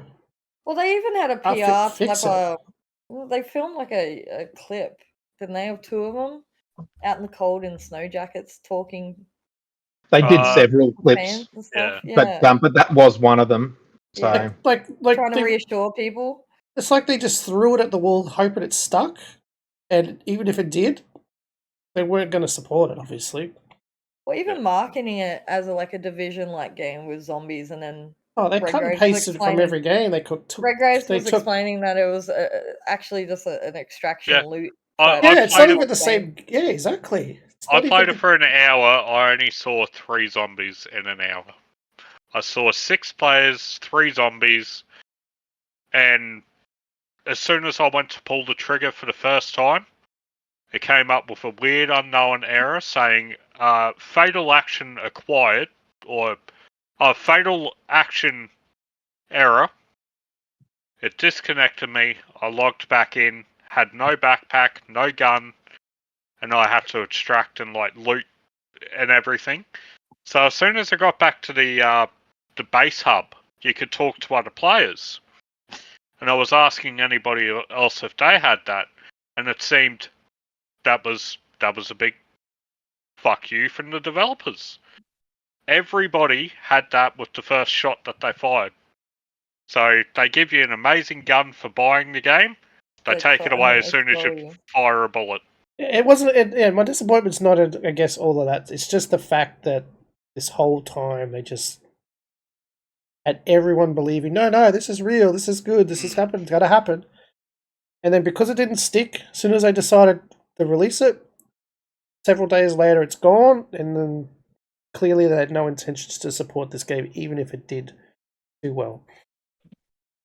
Supposedly Steam keys for it are still available through people on eBay. I think I saw somewhere the other day saying that there's currently one going for $4,000. I was going to say they'd be collector's items now. Yeah, exactly. Well, it's same thing as why we go to Eddie's Retro and buy old games. No, but it's a digital. It's a digital code you can't redeem for a game. Yeah, you can add it to your library. You can sell the Steam library. I can't play it though. It doesn't load. Pop it in a case for history. But even when it was actually up and running, you couldn't play it anyway. So. Yeah, it's no anyway, so just the whole situation is just disappointing to me. That sort of shit's still going on. Same. Probably stole my answer again. Oh, sorry. Anyway, what about you? Is there anything that disappointed you this year before Redgraves cracks into his rant? Yeah, I'd agree with Ash. The whole Unity runtime fee thing was pretty. Yeah, it was a pretty dog shit way to go about it. Like you could see in real time like how it was affecting developers and like development of new games as well. Like the developer of I think it was Little Misfortune. Yep. They immediately put a hold on all their stuff and immediately started shopping again and that means like their new games are further delayed. But you could see it really hit those indie developers pretty hard. And that would have definitely been. Yeah, it was pretty awful to watch. Yeah. Yeah. All right, Red. Let's go. What was your disappointment this year? Let's move. Well, as Sammy mentioned earlier, I have a bit of a love-hate relationship with Sony. But we can all agree this year they've had some bad representation, being sued multiple times. So I put down the PS Portal. Yep. Even though, I can appreciate what it is. I don't have any issue with what it is exactly. My issue is Sony is requesting that it gets recognized and labeled as console sales when it's hardware. But it's not even hardware, it's an accessory. So a lot of people have spoken up about it, and I agree with what I saw on the internet about it. And a lot of people are saying, well, after this year of Sony losing so much money with all these lawsuits that keep happening and everything, Is this a way for them to be like, oh yeah, we'll throw the accessories on top, like 20 million PS portals on top of console sales, and be like, oh yeah, even though we lost that much money, we're still profitable in terms of sales to keep a good public relation. Like, I don't know. To me, it seems like it's a bit of a way to falsify unit numbers. Yeah. So, like, if the console's not selling, But the console is selling. This is what I don't get.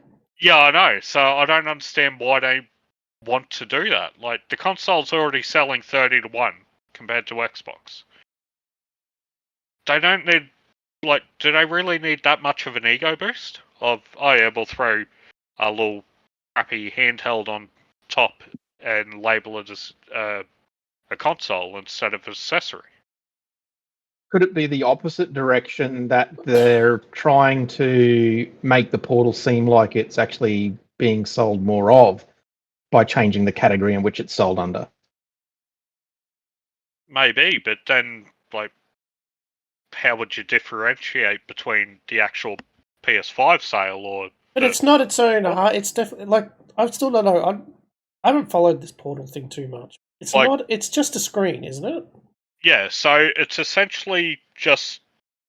It's just something you can cloud It's stream just a or controller, but with a With- screen in the middle. So it's like using the backbone attachment with your phone. Yep. But you need the PS5 to use the portal. Yep. So already you're out $750 for the console, but and then it's like $500 yeah. for the portal. Yeah. And it has to be connected to Wi-Fi. Your PlayStation 5's got to be on standby, so you can remote access it wherever you are. But it doesn't have a web browser support. So if you're at a hotel or on an air flight and you've got to log into public Wi-Fi through a third-party website, you essentially can't use it. Because I'm pretty sure it was the last podcast I talked about how IGN was made a fake video, like a falsifying video about the portal being able to work on airplanes, but it was a private jet with direct Skylink, like internet, so you didn't have to log in at all. So I don't know, like, just the way that Sony wants it to be treated, they need to just keep it labelled as a controller. I don't know. I just And don't not see the point on it. I just don't know why you can't do the same thing on your mobile phone. Dock it in a backbone and do the same thing. I don't understand the point.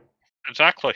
I can play PlayStation games on my the Rogue. I can remote play my PlayStation games on it, so I don't see myself getting a portal at all. And that's what grinds Rogo's gears. Yeah, PlayStation. All right.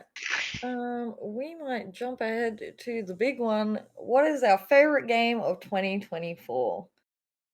So there's been quite a big variety this year, and I actually really, really struggled to actually lock in and pick just one.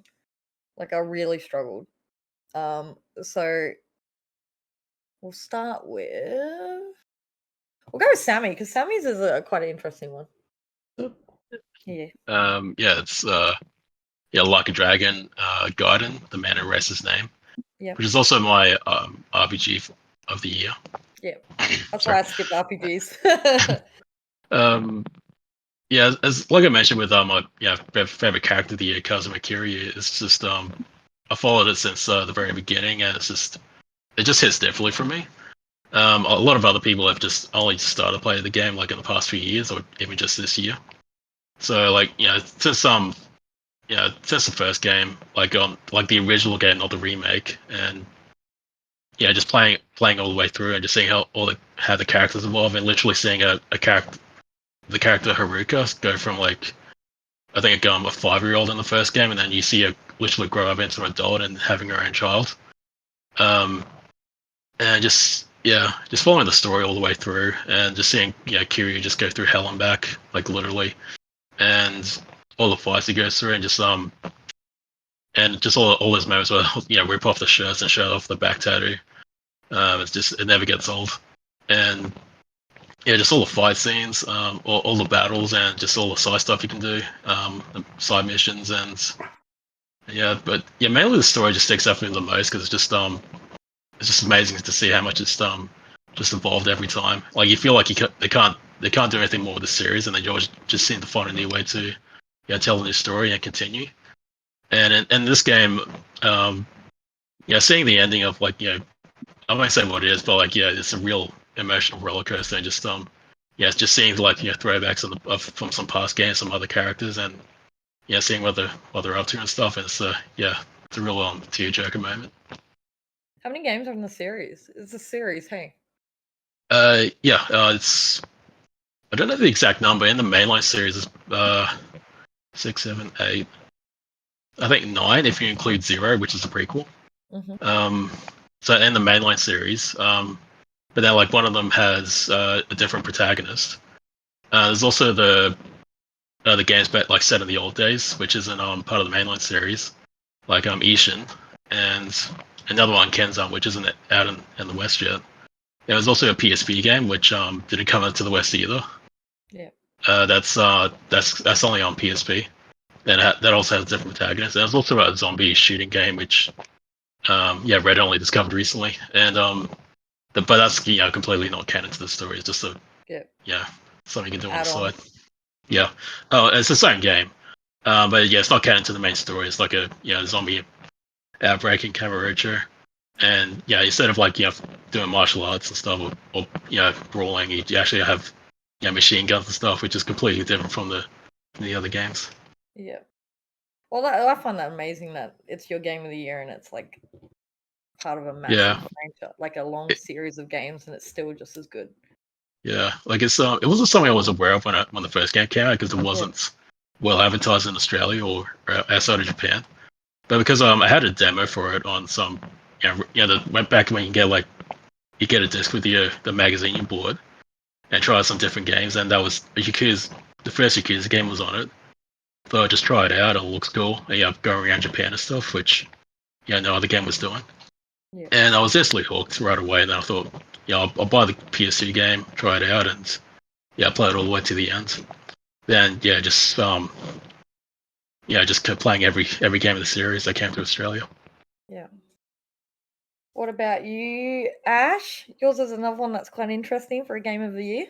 Quite a the Talos Principle too. Yeah. It was made by published by Devolver Digital. So yes, technically you could, I suppose, classify it as an indie. In saying that too, it was Crow Team that actually developed it, which is the people that brought us Serious Sam. So, and if you've played Serious Sam, this game is nothing like Serious Sam. Yeah. So, and it really spoke to me, sort of story-wise. It got really sort of into lore and religion and I did number 1, funny enough, the purpose of existence and stuff like that. So I never even actually knew this game existed, and happened to just get it for review, and I was just blown away at sort of just how well the story was done, and the graphics were crisp and clean and all the rest of it, and the sound was just great, but what got me the most in that is I do love my puzzle games, and this most definitely is a puzzle game. I spent hours playing this game, working out all the puzzles and that, and 100% of the game, so I gave myself those lovely endorphins of big brain. So good. I reviewed the first one, the original Talos Principle, and even back then it was quite nice. Yeah, it definitely makes you want to go out and find the first one after playing this one. So, because I thoroughly enjoyed it, so I definitely want to see sort of its starting. So, I'll eventually get around to getting it and hopefully play it. Otherwise, it'll sit in the pile of shame until I do get to it. So. Tell me about it. Regrays. For me, it was Resident Evil 4. Yep. But I will admit, since I've been on holiday and had more free time to play stuff out of reviewing. Yeah. I have been playing Man Who Erased His Name. Yep. And loving it. Yep. Like it's definitely Unexpected? become a yeah. Like I don't mind the adventure-y beat 'em up type games like that. Yeah. But yeah, the story's got me hooked, and I want to go back and actually do the whole series now properly. You should recommend it.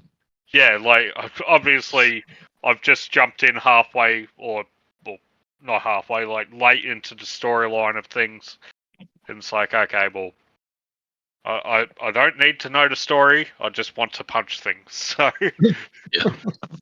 Well, smash bicycles over people. yeah, but I recently did the arena, so the guy with the tigers, and as like when you were saying, when they take off the shirts and you see the tattoos, and like he had the giant tiger, it's like, yeah, Tiger Sajima. Yeah, I think he's comes in the 4th game, and back when he actually had hair.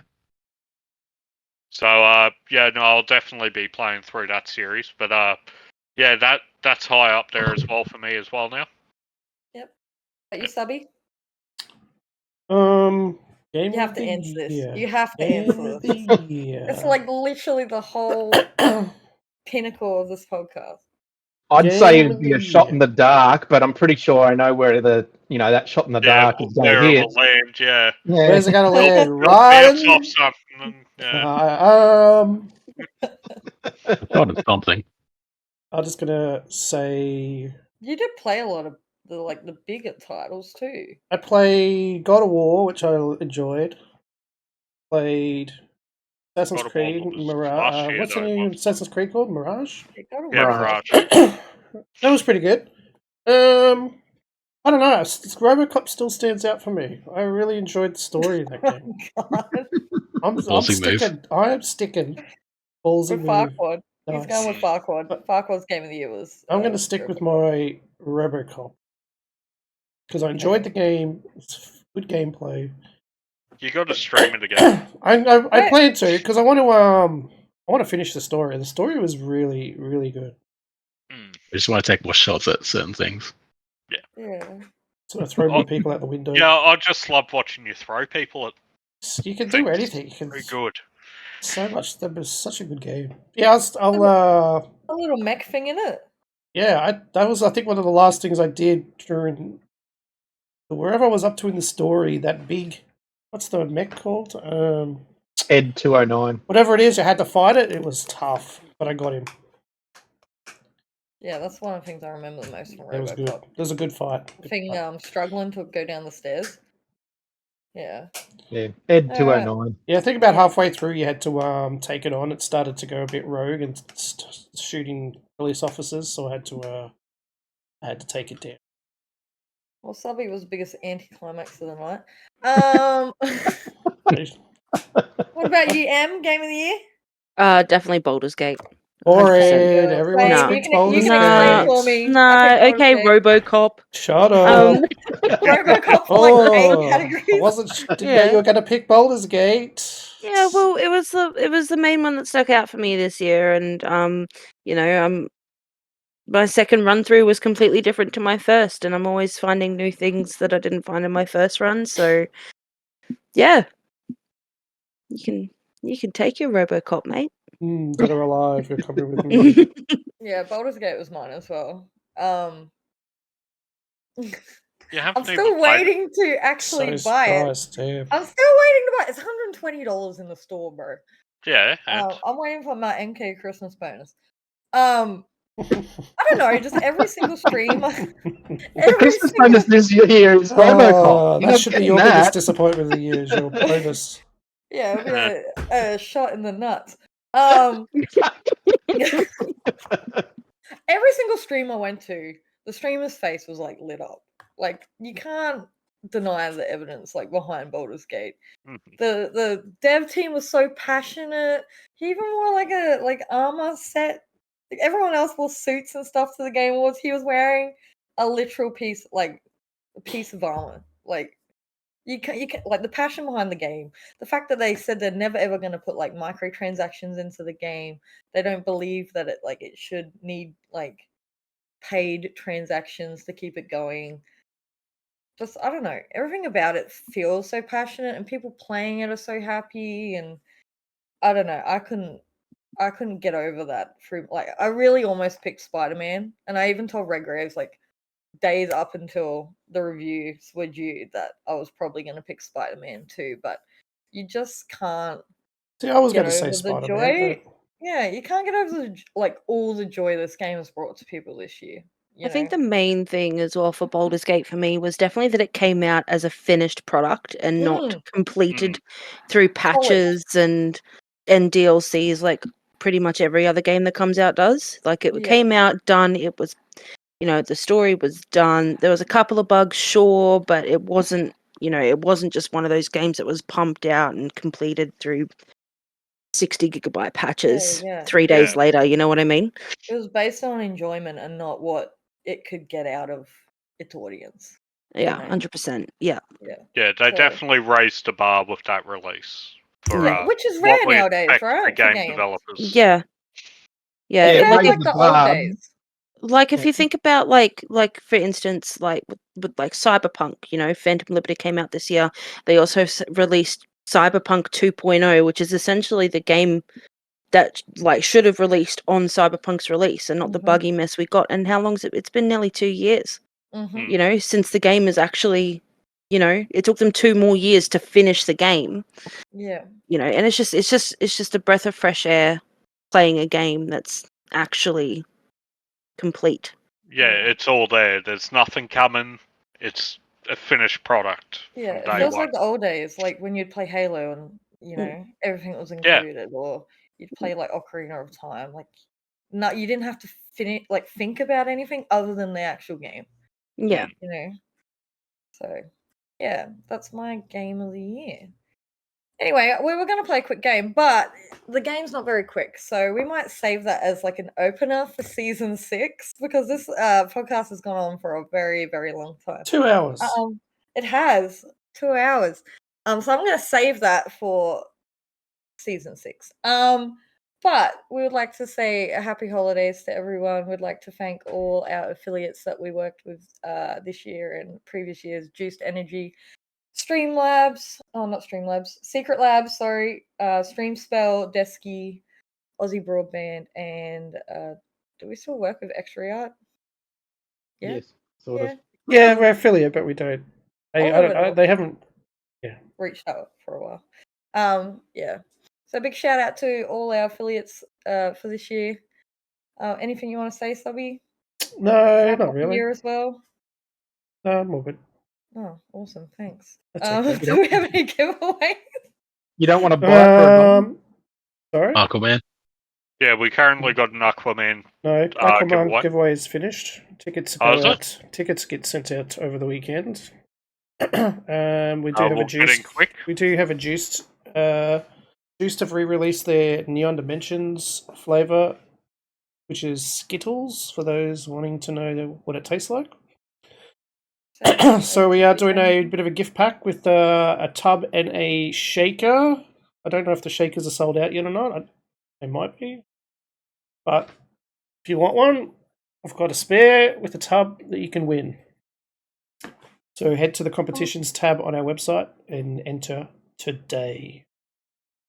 I would like to dedicate this podcast to team member Blades AU, who recently passed away from testicular cancer. So if you would like to help us out by helping him out, you can just hit us up in Discord, and we have a, what's it called? GoFundMe to help with his funeral. So yeah, anyway, that's us. Thanks for listening. You can follow us on all our socials. You can like, follow, subscribe. You can tell us your favorite games of the year down in the comments below.